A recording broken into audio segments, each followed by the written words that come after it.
King Charles has delivered the speech from the throne in Canada to open their parliament, with the main line being, "The true north is indeed strong and free," and he received a standing ovation at the end of this speech, marking the opening session of Canada's new parliament after Prime Minister Mark Carney was re-elected in their recent election. And this was a wonderful speech. I watched it live and I will play some clips for you of it in a moment, some of the highlights. And during this speech, there were kind of three main things that I picked out of it. King Charles first recognised and thanked the Indigenous communities. That was the first part of it. Then there was a part about Canada's sovereignty, a theme running through the speech of Canadian sovereignty and strength. And also then he, of course, outlined the Canadian government's priorities and aims of the new parliament. Of course, that is his role as he's opening it as the head of state of Canada. Now, Mark Carney wrote some of the parts of this speech, and King Charles said how their government wants to seek a new economic and security relationship between Canada and the US,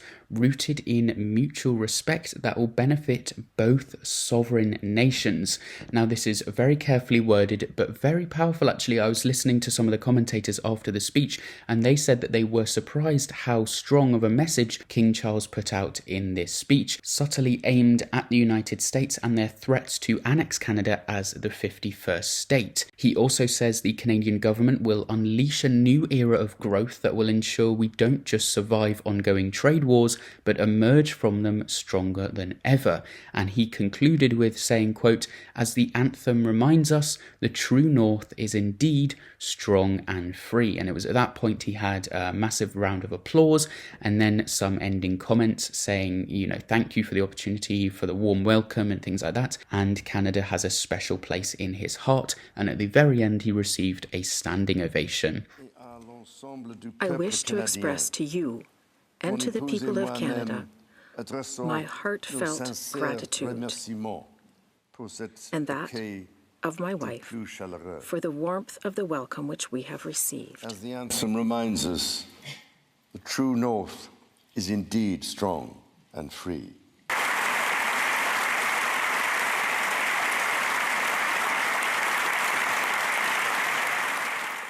Members of the House of Commons, you will be asked to appropriate the funds to carry out the services and expenditures authorised by Parliament.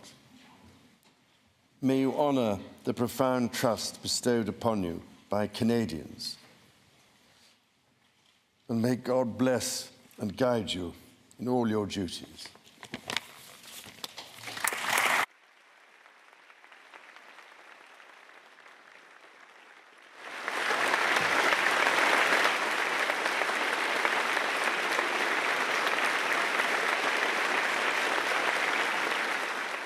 The King, of course, was invited by Mark Carney, who said the visit underscores the sovereignty of our country, again rebuffing the claims from the United States that they want to make it the 51st state. The last speech read by a head of state was in 1977 by Queen Elizabeth II, and it was a really powerful moment. King Charles arriving in Canada to this glorious ceremonial welcome, and then this very important speech today. He also significantly he wore a suit and tie to this speech rather than a traditional crown and robes, which are part of the state opening of Parliament in Westminster. Now, Queen Elizabeth II back in 1977 did wear a crown, which was the last time the speech was taken, but then the speech has been delivered by a Governor-General in more dressed-down style, and it's more business attire than rather theatrical spectacle like the UK's version of opening Parliament, and King Charles did this very well. There were also some moments during his speech where he spoke French,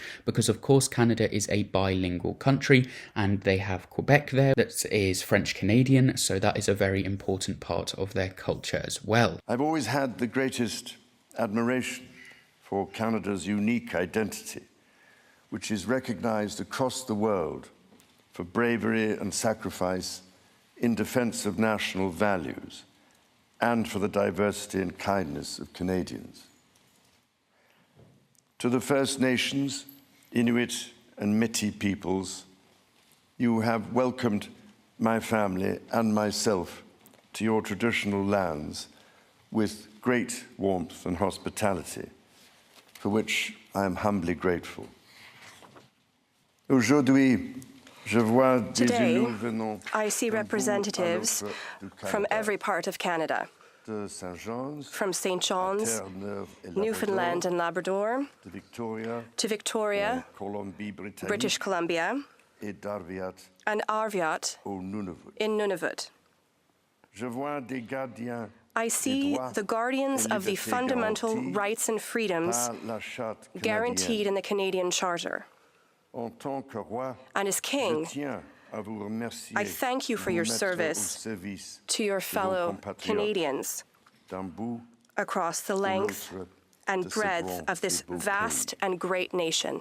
Now, the BBC, their chief North America correspondent, has said how the King had a delicate balancing act between the UK, US and Canada, and Canadian Prime Minister Mark Carney has come out and spoken to officials, saying it was a very successful visit, a good reminder of the strength of Canadian institutions. So this whole visit, the whole point of this visit, as well as the speech, is to reinforce the strength of Canada's sovereignty, to remind their southern neighbours that Canada is a free and independent nation and will not be part of the United States. Indeed, Mark Carney, in his meeting with Donald Trump, said never ever. Canada is not for sale and will never be part of the United States. And inviting the ultimate head of state, he says, the crowning authority to Canada to deliver this speech in person is a very powerful moment. And Charles and Camilla did indeed depart to cheers from the crowds outside, and they waved and did a last round of handshakes with assembled officials before departing, which was a really nice moment as well, with some members of the crowd also yelling, "Thank you for coming, sir," also attending the Tomb of the Unknown Soldier quickly before they went, which is a nice moment as well, a nice touch, with hundreds of spectators lining the streets around the monument, cheering as the King and Queen walked by them from the chamber on their way to the tomb, which of course holds the remains of unidentified Canadian soldiers who were buried near Vimy Ridge in France after the battle there that ended in a Canadian victory. And King Charles mentioned this in his speech as well, all of the different battles, the main battles that Canada fought across the world wars, as well as many others, and these remains were repatriated back to Canada 25 years ago, and the King has been there to lay a wreath on the tomb while the Queen lay a bouquet of flowers, and they observed a moment of silence. That came after this speech from the throne, which was a sombre ceremonial event to mark the end of the quick but significant 2-day royal visit to Canada. And they will be now on the way back to the UK. But as they turned to leave, as I say, someone from the crowd yelled out, "Thank you for coming, sir," which was a nice moment. So yes, I thought I'd just cover this speech. I will have been peppering some clips throughout me talking here, and I'll play some more highlights of this trip at the end with the sound on, so you'll be able to get more of an idea of what was going on rather than just silent background footage, kind of B-roll. Many Canadians are feeling anxious and worried about the drastically changing world around them. Fundamental change is always unsettling.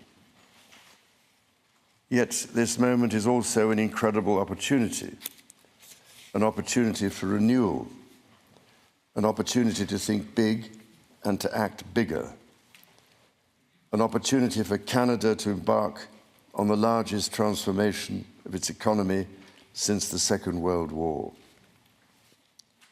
A confident Canada, which has welcomed new Canadians, including from some of the most tragic global conflict zones, can seize this opportunity by recognizing that all Canadians can give themselves far more than any foreign power on any continent can ever take away. And that by staying true to Canadian values, Canada can build new alliances and a new economy that serves all Canadians.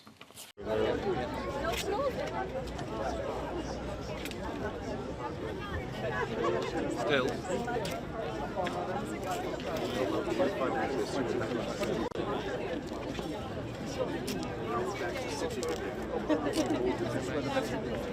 This is nothing for you. Majesty, thank you very much for coming. Thank you very much for coming. Joy.